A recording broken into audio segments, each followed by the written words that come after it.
ಭೀಮಾ ತೀರದಲ್ಲಿ ಮತ್ತೆ ನೆತ್ತರು ಹರಿದಿದೆ. ವಿಜಯಪುರದ ಖಾಸಗಿ ಆಸ್ಪತ್ರೆಯಲ್ಲಿ ಈಗ ಮರಣೋತ್ತರ ಪರೀಕ್ಷೆ ಆಗಿರುವಂತಹದ್ದು. ಭೀಮಾ ತೀರದ ಹಂತಕ ಬಾಗಪ್ಪ ಹರಿಜನ್ ಅವರಿಗೆ ಅವರ ದೇಹದಲ್ಲಿ 2 ಗುಂಡಿರುವಂತಹದ್ದು ಪತ್ತೆಯಾಗಿದೆ. ನಿನ್ನೆ ತಡರಾತ್ರಿ ಕರೆಂಟನ್ನು ಕಟ್ಟು ಮಾಡಿ ಅವರ ಮನೆಯಲ್ಲಿಯೇ ಊಟ ಮಾಡಿ ವಾಕಿಂಗ್ ಮಾಡ್ತಾ ಇದ್ದಂತಹ ಸಂದರ್ಭದಲ್ಲಿ ಬಾಗಪ್ಪ ಹರಿಜನ್ ಅನ್ನು ಹತ್ಯೆ ಮಾಡಲಾಗಿತ್ತು. ಈ ಮೂಲಕ ಭೀಮಾ ತೀರದಲ್ಲಿ ಮತ್ತೆ ನೆತ್ತರು ಹರಿದಿತ್ತು. ಭೀಮಾ ತೀರದ ಡೆಡ್ಲಿ ಹಂತಕ ಬಾಗಪ್ಪ ಹರಿಜನ್ ಕೊಲೆಯ ವಿಚಾರಕ್ಕೆ ಸಂಬಂಧಪಟ್ಟಂತೆ ಪೋಸ್ಟ್ ಮಾರ್ಟಮ್ ರಿಪೋರ್ಟ್ ಬಂದಿದೆ. ಮರಣೋತ್ತರ ಪರೀಕ್ಷೆಯ ವರದಿ ಕೈ ಸೇರಿದೆ. ಈ ವರದಿಯಲ್ಲಿ ಬಾಗಪ್ಪ ಹರಿಜನ್ ದೇಹದಲ್ಲಿ 2 ಗುಂಡುಗಳು ಸಿಕ್ಕಿರುವಂತಹದ್ದು ಪತ್ತೆಯಾಗಿರುವಂತಹದ್ದು.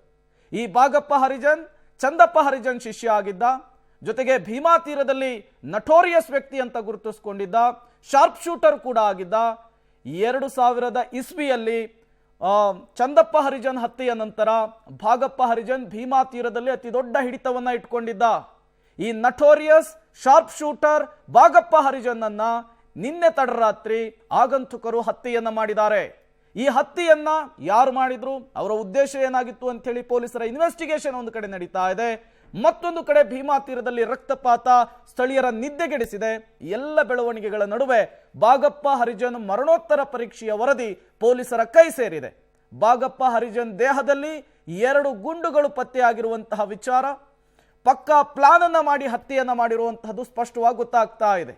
ಹಂತಕರು ಯಾರು, ಅದರ ಜೊತೆಗೆ ಎಷ್ಟು ದಿನದಿಂದ ಪ್ಲಾನ್ ಮಾಡಿದ್ರು, ಎಲ್ಲವೂ ಕೂಡ ಈಗ ಪೊಲೀಸರ ತನಿಖೆಯ ಮೂಲಕ ಗೊತ್ತಾಗಬೇಕಾದಂತಹ ವಿಚಾರ. ಆಟೋದಲ್ಲಿ ಬಂದಂತಹ ದುಷ್ಕರ್ಮಿಗಳು ಹತ್ಯೆಯನ್ನ ಮಾಡಿದ್ದಾರೆ ಅನ್ನುವಂಥದ್ದು ಪ್ರಾಥಮಿಕವಾಗಿ ಸಿಗ್ತಾ ಇರುವಂತಹ ಮಾಹಿತಿ.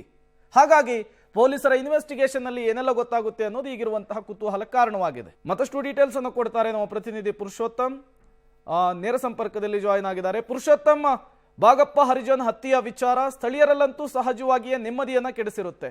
ಮತ್ತೊಂದು ಕಡೆ ಪೊಲೀಸರಿಗೂ ಕೂಡ ಈ ಪ್ರಕರಣ ಈಗ ಟೆನ್ಷನ್ ಅನ್ನ ತಂದಿಟ್ಟಿರುವಂತಹದ್ದು.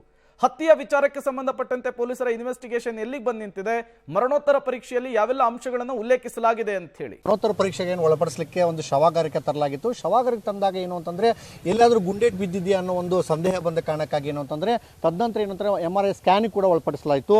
ದೇಹವನ್ನು ಮತ್ತೆ ಶವಾಗಾರದಿಂದ ಸ್ಕ್ಯಾನ್ ಸೆಂಟರ್ಗೆ ಶಿಫ್ಟ್ ಮಾಡಲಾಯಿತು. ಸ್ಕ್ಯಾನಿಂಗ್ ಕೂಡ ಮಾಡಲಾಯಿತು.